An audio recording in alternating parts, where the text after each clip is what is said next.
ओबीसीच्या आरक्षणाला धक्का लागला नाही पाहिजे अशा प्रकारची भूमिका या राज्यातल्या कुठल्याच पक्षाने घेतली नाही। फक्त आणि फक्त आदरणीय प्रकाश आंबेडकर साहेबांनी भूमिका घेतली की ओबीसीच्या आरक्षणाला धक्का लागला नाही पाहिजे अशा प्रकारची ढाळकाठी फोडण्याचं काम या राज्यामध्ये आदरणीय प्रकाश आंबेडकर साहेबांनी केलेलं आहे। म्हणून या महाराष्ट्रातल्या तमाम ओबीसीला आव्हान करतोय की आपली भूमिका आता आदरणीय आंबेडकर साहेबांच्या पाठीशी आपली ताकद लावली पाहिजे। आपण सगळ्याच्या पाठीमागे ताकद लावून बघितली, आपल्यासाठी लढायला कुणीच या ठिकाणी उभा राहिलेलं नाही। फक्त प्रकाश आंबेडकर साहेब या ठिकाणी आपल्यासाठी लढायला उभा राहिलेले आहेत। हे मनाची खुणगाठ आपण बांधली पाहिजे। आपल्या येणाऱ्या पिढीसाठी खऱ्या अर्थानं ते लढत आहेत आणि हे लढणाऱ्याच्या पाठीशी आपला तमाम इथला साळी माळी कोळी तेली तांबळे कोष्टी कुंभार सुतार लोहार वंजारी SC NT हा समाज आदरणीय आंबेडकर साहेबांच्या पाठीशी उभा राहणं हे आपलं कर्तव्य असं समजून खऱ्या अर्थानं आपण लढाई लढली पाहिजे। जरांगे पाटील सांगतात की मला आता ओबीसी मधलंच आरक्षण पाहिजे, मला आता ओबीसी मधलंच आरक्षण पाहिजे। EWC 10% दिलेला असताना देखील ओबीसीचा हट्ट कशासाठी? ओबीसीचं आरक्षण कुठल्या खुटीला टांगून ठेवलंय का? ओबीसीचं आरक्षण कुठल्या झाडाला टांगून ठेवलंय का? ओबीसीचं आरक्षण आपल्या घरातल्या देवळीमध्ये ठेवलेलं आहे का कुठल्या डब्यात ठेवलेलं आहे? ओबीसीचं आरक्षण मंत्रालयाच्या काय PT मध्ये ठेवलेलं आहे? ओबीसीचं आरक्षण संविधानामध्ये आहे आणि ते संविधानामध्ये आदरणीय डॉक्टर बाबासाहेब आंबेडकरांनी 340 कलमानुसार लिहिलेलं आहे। आणि ओबीसीचं आरक्षण जर तुम्हाला पाहिजे असेल तर ज्या वेळेला या भारत देशाला स्वातंत्र्य मिळालं, भारत देश स्वतंत्र झाला, SC ST ला आरक्षण मिळालं।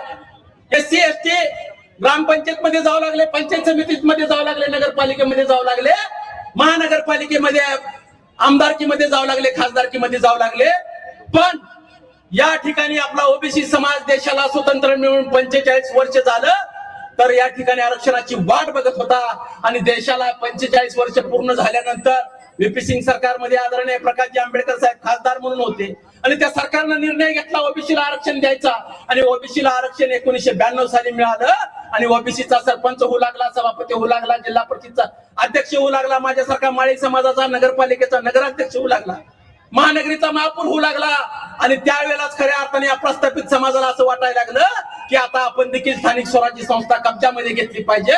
म्हणून ओबीसीचं आरक्षण मागण्याचं पाप खऱ्या अर्थानं ते करत आहेत। आता जरांगे पाटलांनी खऱ्या अर्थाने या ठिकाणी 7 ऑगस्टला 2 सभा आहेत या राज्यामध्ये। जरांगे पाटलानं सोलापूरला सभा पुकारलेली आहे आणि आपल्या ओबीसीला चॅलेंज दिलेला आहे। सोलापूरची सभा मोठी होती का औरंगाबादची सभा मोठी होती आहे? अशा प्रकारचं चॅलेंज तमाम ओबीसीच्या समोर खऱ्या अर्थानं आता तुम्हाला बाहेर पडावं लागणार आहे। तुमचा कामधंदा बाहेर ठेवून खऱ्या अर्थानं येणाऱ्या 7 तारखेला आपण औरंगाबादला बहुसंख्येने येणार आहेत का? येणार असतील तर आपले हात वर करा आणि आपली शपथ घ्या की औरंगाबादचं मैदान या ठिकाणी खचाखच भरलं पाहिजे आणि या महाराष्ट्रातल्या तमाम बहुजन समाजाचा इशारा आपण त्या ठिकाणी दिला पाहिजे। अशा प्रकारची अपेक्षा व्यक्त करून या ठिकाणी इथंच थांबतो। जय हिंद, जय महाराष्ट्र, जय भीम। धन्यवाद भाऊ। यानंतर प्रदेशाध्यक्ष वंचित बहुजन आघाडी आमच्या नेते रेखाताई ठाकूर यांना मी अशी विनंती करतो की ताई आपण आपले मनोगत व्यक्त करावे। वंचित बहुजन आघाडीचा जय हो, वंचित बहुजन आघाडीचा जय हो। आरक्षण बचाव यात्रेच्या निमित्ताने या गंगाखेड नगरीमध्ये भरलेल्या या सभेला उपस्थित असलेले आदरणीय नेते बाळासाहेब आंबेडकर, वंचित बहुजन आघाडीमधील माझे सर्व मंचावर उपस्थित सहकारी, वंचित बहुजन आघाडीचे सर्व कार्यकर्ते आणि समोर बसलेल्या नागरिक बंधू भगिनी, गंगाखेड ही जनाई संत जनाईंची कर्मभूमी आहे। ज्या वारकरी संप्रदायाने या ठिकाणची उच्च नीचतेची, स्त्री पुरुष भेदाची आणि जाती भेदाची व्यवस्था नाकारली, कारण या ठिकाणी सर्व समाजाला ईश्वर भक्तीची देखील स्वातंत्र्य नव्हतं, ही समता नव्हती, परंतु ईश्वर भक्तीच्या, विठ्ठल भक्तीच्या क्षेत्रामध्ये इथल्या वारकरी संप्रदायाने समता आणली आणि जनाई सारख्या वंचित समूहामधील एका स्त्रीला संत म्हणून मान्यता मिळाली. हाच समतेचा जो विचार आहे, हा विचार आरक्षणाच्या विचारामागे आहे. डॉक्टर बाबासाहेब आंबेडकरांनी संविधानामध्ये जे आरक्षण दिलेलं आहे त्याच्या पाठीमागचं मूल्य समतेचं, बंधुभावाचं, भगिनीभावाचं मूल्य आहे. आणि आज आपल्याला ही यात्रा घेऊन काय निघावं लागलेलं आहे याकडे आपण लक्ष दिलं पाहिजे की जो आज या ठिकाणी गरीब मराठा आरक्षण मागत आहे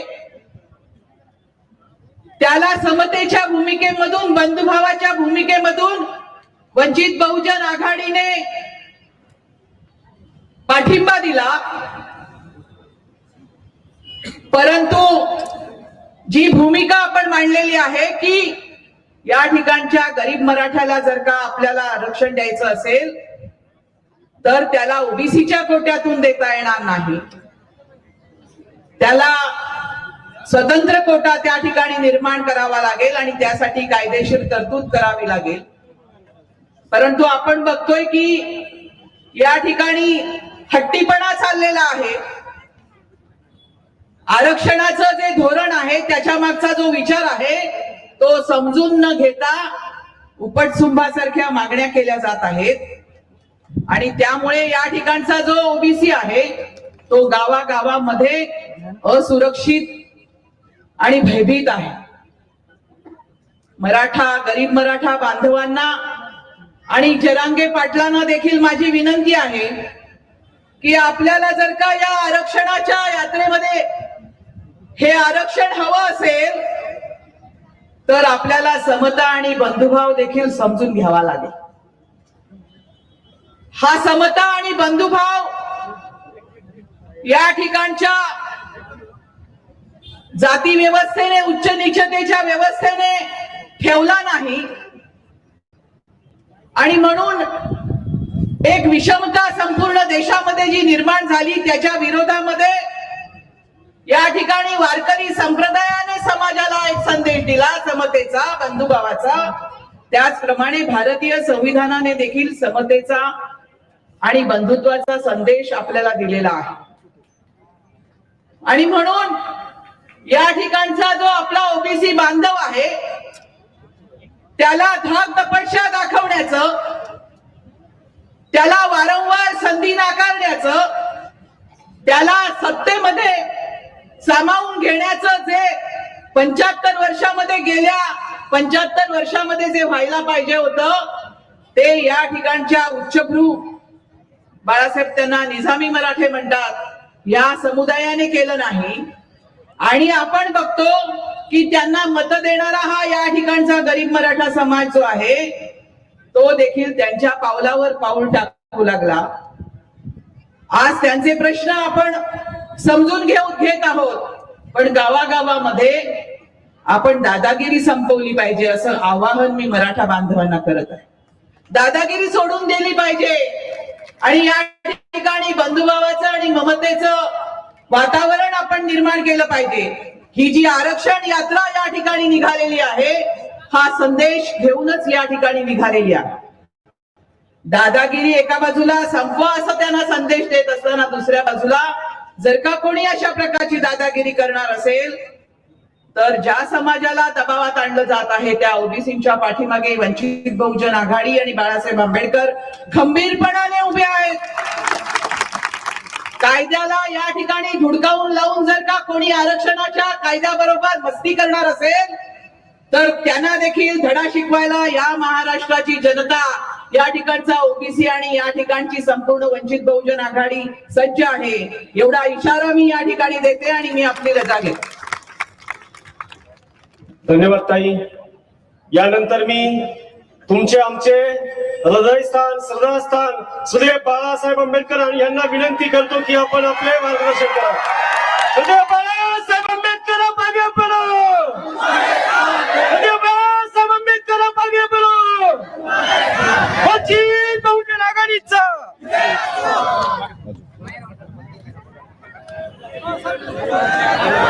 सगळे नवीन फोटोग्राफर खाली बसून घ्या.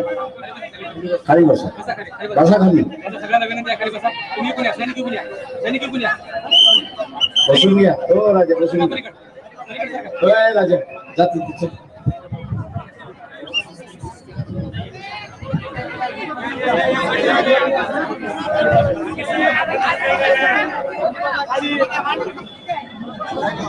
चला बसा खाली, नाही तर बाजूला व्हा. खाली बसा नाही तर बाजूला व्हा. तुम्ही सुद्धा खाली बसा. बसा खाली.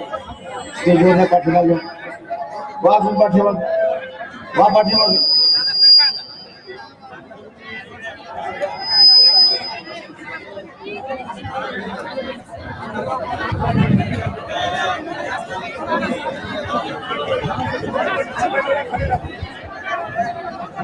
उपस्थित बंधूंनो आणि भगिनींनो, आजीबाई खाली बसून घ्या. पाठीमागून बोंबलतात आहे, नाही तर पाठीमागे जाऊन उभं राहा. मंचकावरती उपस्थित सर्वच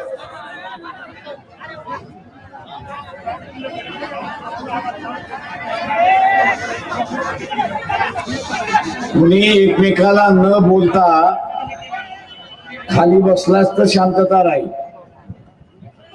प्रत्येकाने पोलीस होण्याची अजिबात गरज नाही.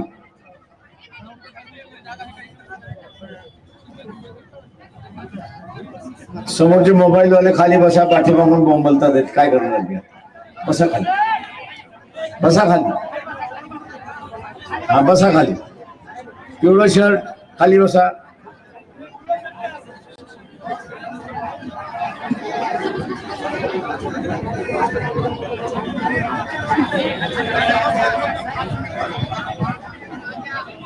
महाराष्ट्रामध्ये जरांगे पाटील यांनी असं एक वादळ आणले. आरक्षणाचं वादळ आणलं. आणि या आरक्षणाच्या वादळाचं काय करावं हे इथल्या राजकीय पक्षांना कळत नाही, अशी असणारी परिस्थिती आहे.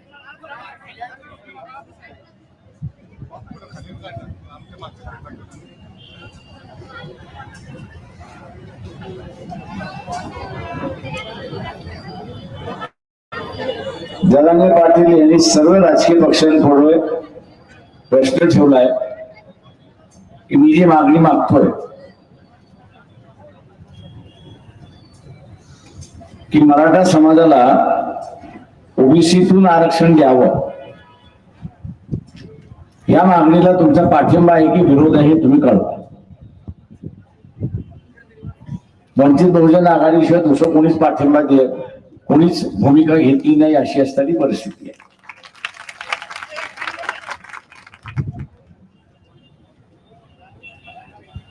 आणि या प्रश्नावर गावामध्ये दोन तट पडले, उघड तट पडलेले. मराठा समाजाचा तट जो आहे तो जरांगे पाटील यांच्या भूमिकेला पाठिंबा देतो. आणि जो आमच्या बरोबर असणारा ओबीसीचा ग्रुप आहे, सर्वच ओबीसीचा ग्रुप जो आहे किंवा ओबीसी समूह आपण समूह, हा जरांगे पाटील यांच्या मागणीला तो विरोध करतोय, अशी असणारी परिस्थिती. दोन तट पडले. एक मराठा समाज पाठिंबा देणारा जरांगे पाटीलला आणि एक ओबीसी समूह की जो विरोध करणार. आणि या राजकीय पक्षांना भूमिका घेता येत नाही. उद्धव ठाकरे यांनी मध्यंतरी की तुम्ही ओबीसीला सांगितलं तुम्ही नरेंद्र मोदींकडे जा, ओबीसीच्या जागा वाढवून घेऊन या, मग आपण मराठा समाजाला त्याच्यामध्ये समावेश करू. हा पण आग लागली आहे दक्षिणेला, आग लागली आहे दक्षिणेला आणि हा लोकांना म्हणतोय बम घ्या आणि उत्तरेला जा. कशी काय ती आग बुजणार? कशी काय आग बुजणार? ती धगधगत राहणार, पेटत राहणार. राष्ट्रवादी शरद पवारांची सुद्धा भूमिका आहे की मुख्यमंत्री तुमची भूमिका काय ती आमची भूमिका. आता एवढंच सोपं असेल तर मग अख्खी एनसीपी ही एकनाथ शिंदे शिवसेनेमध्ये मर्ज करून टाका ना, प्रश्नच मिटला. शरद पवारांनी आपले असणारा एनसीपी जो आहे, शरद पवार एनसीपी जो आहे तो सरळ सरळ एकनाथ शिंदेच्या पक्षामध्ये मर्ज करून टाकावा. तुम्हाला भूमिका घेता येत नसेल आणि एकनाथ शिंदे जी भूमिका घेईल ती आमची भूमिका राहील म्हणून. मग वेगळेपणा कशासाठी?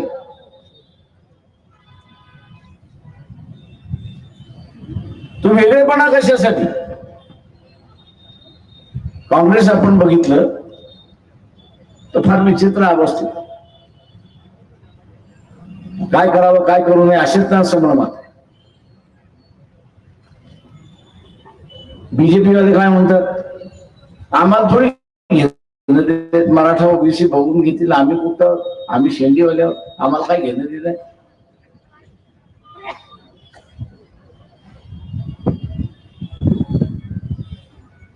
म्हणजे एका बाजूला या प्रश्नावरती काहीही होऊ शकतं. अशा वेळेस पक्षाची भूमिका आली असते.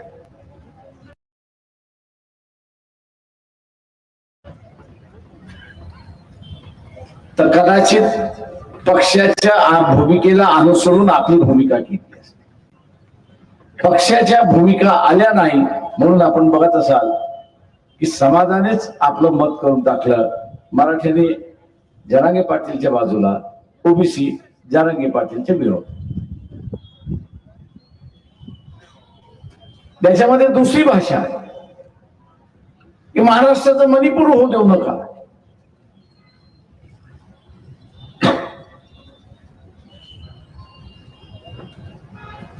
दुसरी भाषा आली की मराठ्याचे मनुष्य मणिपूर होऊ देऊ नका. म्हणजे काय तुम्ही असताना मराठा समाज ओबीसी समाज याला भिडवायला बघताय की काय? भिड जा भैया, हम तेरे कपडे संभालते, खाली भिड जा. आता हे राजकीय पक्ष म्हणावं की असलं कुस्तीतलं फड आहे.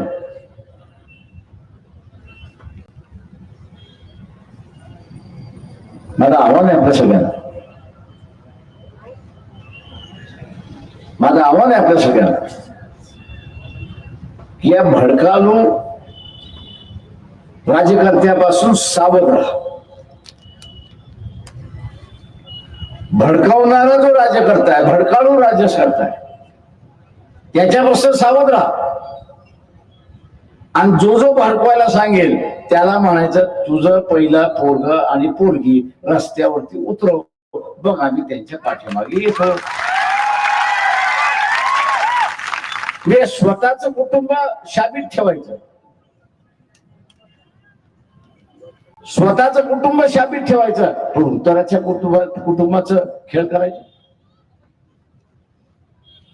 इतराच्या कुटुंबाचं खेळ करायचं. तेव्हा अशा नेत्यांपासून सावध राहा. मित्रो, मी आपल्याला एक प्रश्न विचारतो, आरक्षण आपण देणार आहात का? मला उत्तर ऐकायला आलं नाही. मग आरक्षण देणार कोण?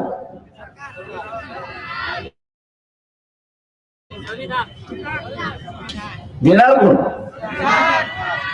संविधान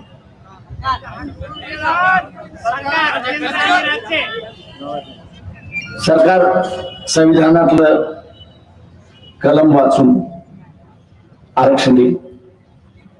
पण हे दिलेलं आरक्षण बरोबर आहे काही चूक आहे याचा निर्णय कोण देणार? तुमच्या हातात काय? तुमच्या हातात काय? मतदान देण्याचं आहे.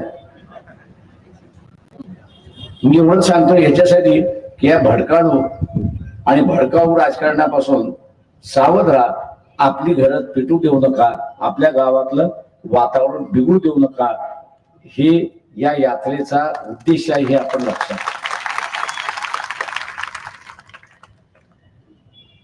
खुशाल माझं म्हणणं आहे की मराठा समाजाने मराठ्याच्याच उमेदवाराला मतदान द्यावं. खुशाल मी म्हणतोय की मराठा समाजाच्या माणसाने मराठा समाजाच्याच उमेदवाराला मतदान द्यावं आणि ओबीसीने ओबीसीच्याच माणसाला मतदान द्यावं. दोन्ही एकमेकाला देण्याच्या भानगडीत पडू नये. दोन्ही एकमेकाच्या भानगडीत पडू नये. कोणतरी निवडून येईल ना, कोणतरी निवडून येईल. जो निवडून आला तो राज्य करेल. जो निवडून आला तो राज्य करेल आणि मग तो ठरवेल द्यायचं की न द्यायचं. आणि म्हणून माझं आव्हान आहे की मतदाराचा कौल जे आहे ते राज्य कुठल्या दिशेने गेलं पाहिजे हा सांगण्याचा त्याचा अधिकार, हा सांगण्याचा त्याचा अधिकार आहे. तो आपण मताच्या रूपाने सांगा असं आव्हान मी त्या ठिकाणी करतो. मित्रो, वातावरण बिघडवण्याचा कार्यक्रम त्या ठिकाणी चाललाय. मागच्या 2 दिवसामध्ये कोणाकोणाची गाडी फोडली? आव्हाड. दुसरी आता मिटकरी कुठल्या पक्षाचे? अजित पवार गटाचे. आणि आव्हाड तुतारी. ज्या गाड्या फोडणारे आहेत ना त्यांना माझं आव्हान आहे, अरे चिल्लर फाल्लरांच्या का गाड्या फोडत आहे? या चिल्लर फाल्लरांच्या गाड्या फोडून काहीच होणार नाही. तुम्हाला गाड्या फोडायच्या असेल तर 4 माणसांची नावं देतो, त्यांच्या गाड्या फोडा.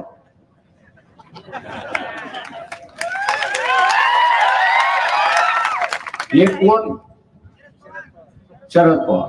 दुसरा देवेंद्र फडणवीस. तिसरा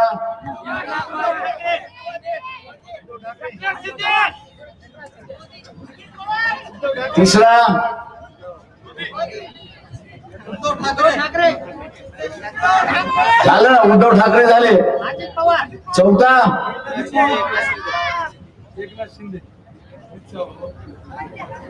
देवेंद्र. फोडा त्यांच्या गाड्या.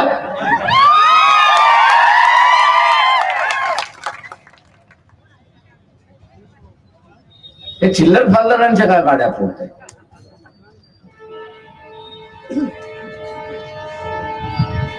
यांच्या गाड्या फोडून फायदा नाही. यांच्या गाड्या फोडल्या की यांना भीती वाटते, मग पोपटासारखे बोलायला लागतील की आम्ही तुमच्या बाजूने आहोत की तुमच्या विरोधात. मला आव्हान आहे आपल्या सगळ्यांना की ह्या यात्रेची असणारी जी सांगता आहे ती 7 ऑगस्टला औरंगाबादला आपण करतो. या आरक्षण बचाव यात्रा जी आहे ती 7 तारखेला औरंगाबादला पोहोचणार आहे आणि तिचं जाहीर रूपांतर होणार. येताना आम्हाला अनेक ओबीसी सांगितले आम्हाला मनामध्ये भीती आहे. मी त्यांना म्हटलं या भीतीवरचं एकच औषध आहे. ते म्हटले काय? तर हिंदीमध्ये त्याला शब्द आहे भीड. मराठीमध्ये त्याचा अर्थ वेगळा आहे. भीड म्हणजे काय?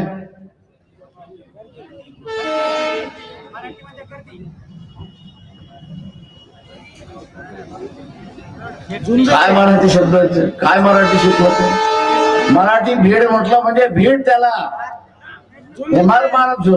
झुंज ज्याला म्हणतो आपण. हिंदी भीड म्हटला म्हणजे जनसंख्या. हिंदीचा भीड ह्याचा अर्थ जनसंख्या. आणि त्या ओबीसी कार्यकर्त्यांना म्हटलं की 7 तारखेला जनसंख्या दाखवा. एक तिथे असा धनगर समाजाचा कार्यकर्ता तो पण साहेब आम्ही दाखवली ना. म्हटलं पंढरपूरला ना. तो म्हटलं होय. 5 लाखाच्या वरती म्हटलं तुम्ही दाखवलीत, बरोबर आहे. पण म्हटलं तुमच्या हाताला काय लागलं? काहीच लागलं नाही. अटल बिहारी वाजपेयी आले होते पण एकही उमेदवार जाहीर केला नाही. का जाहीर केला नाही?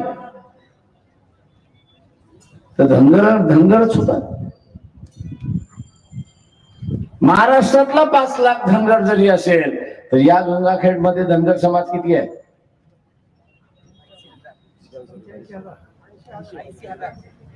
कुणी मोजले?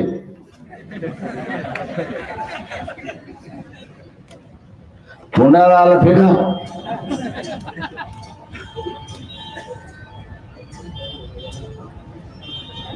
कदाचित असेल 80,000 नाही म्हणत नाही, पण प्रत्येक मतदारसंघात 30-40 हजाराच्या वरती नाही. म्हणजे धनगर समाजाची महाराष्ट्रातली ताकद तुम्ही 5 लाखाच्या वरती दाखवली, पण त्या मतदारसंघातली ताकद ही फक्त 30,000-40,000. म्हटलं पण त्याच सभेमध्ये धनगराने स्टेजवरती माळी, कुंभार, लोहार, सोनार, सुतार, कैकाडी, वंजारी या ओबीसीच्या वेगवेगळ्या समूहाच्या नेत्यांना बसवलं असतं तर म्हटलं संदेश काय गेला असता? तर संदेश हा गेला असता की धनगर समाजाने पुढाकार घेऊन ओबीसीच्या सगळ्या समूहांना एकत्र केलं आणि त्यांची आता मूठ त्यांनी बांधलेली आहे. त्याच्यामुळे या धनगर आंदोलनाला आपल्याला ताबडता येणार नाही. एकटं गेलात तर डावलल्याच, हातात हात घालून फिरलात तर डावलल्या कोणीच जाणार नाही, हे लक्षात घ्या. आणि 7 तारखेला मंडल दिन आपण असा साजरा करतोय. मंडल दिन आपण असा साजरा करतोय. त्या मंडल दिनाच्या दिवशी ओबीसींचा राजकीय चेहरा, पंढरपूरला धनगरांचा सामाजिक चेहरा होता, पण औरंगाबादला लाखोच्या संख्येने ओबीसी उभा राहिला तर त्याचा राजकीय चेहरा उभा राहतो. आणि तो राजकीय चेहरा उभा राहिला तर तेच त्याचं कवच कुंडल आहे, हे आपण लक्षात, तेच त्याचं कवच कुंडल आहे हे आपण लक्षात घ्या. आणि म्हणून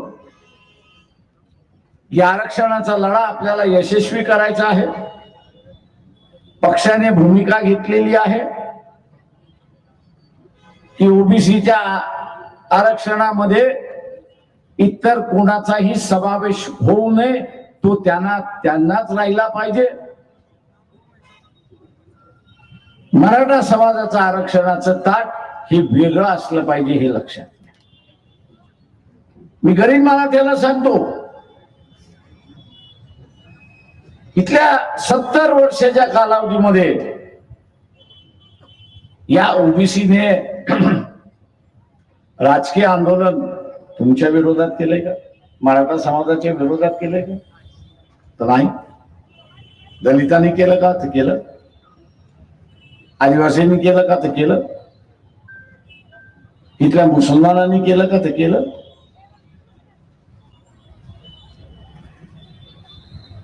जे जरांगे पाटील यांच्या पाठीमागे आहेत त्यांनी एक गोष्ट लक्षात घ्यावं की त्यांचा विरोधक ओबीसी नाही, त्यांचा विरोधक ओबीसी नाही, त्यांचा विरोधक इथला निजामी मराठा आहे हे आपण लक्षात घ्या. श्रीमंत मराठा आहे तो लक्षात.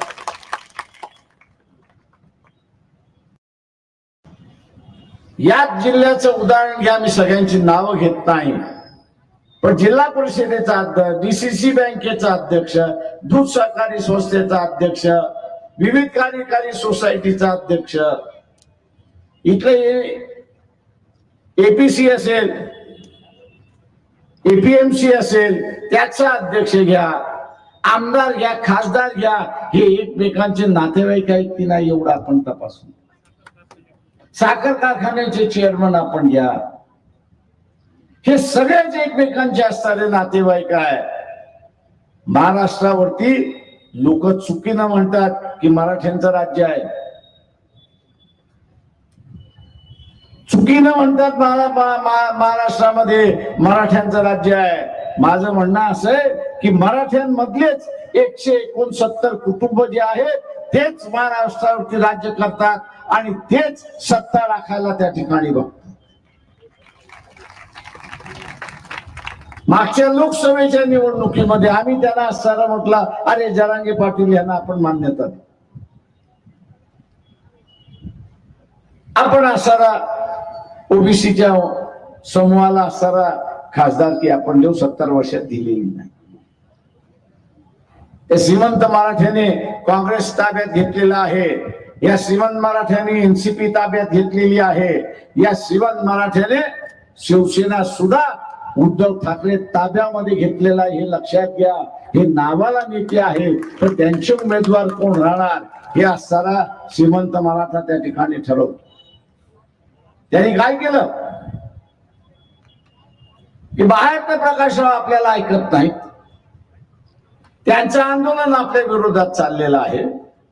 आता आतमध्ये येऊन आपल्याला कैद करायला बघतात आहेत आणि या सगळ्यांना आतमध्ये घेऊन यायला बघतात आहेत. तेव्हा सगळ्यात चांगला उपाय की वंचित बहुजन आघाडीत बाहेर जाऊ. वंचित बहुजन आघाडी ही बाहेर जाऊ द्या, आणि त्यांनी आम्हाला बाहेर ढकललं. आणि म्हणून मी सारखा जरांगे पाटील यांना आवाहन करतोय, अरे बाबा, तुम्ही घोषणा केल्याप्रमाणे 288 जागा लढवण्याची तयारी झाली असं जाहीर करा.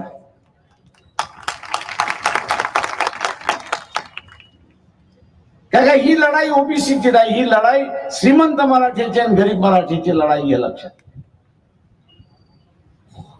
ही लढाई श्रीमंत मराठ्याची आणि गरीब मराठ्याची लढाई आहे की ज्याच्यामध्ये ओबीसीचा बळी दिला जातो हे आपण लक्षात. आम्हाला अनेक जण विचारतात की तुम्ही ओबीसीच्या पाठीमागे का, तर म्हटलं ओबीसीला इथे बळी आम्ही जाऊ देणार नाही हे लक्षात.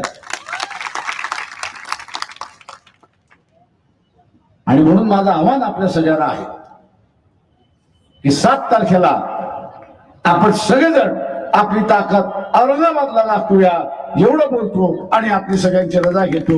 जय भीम, नमस्कार.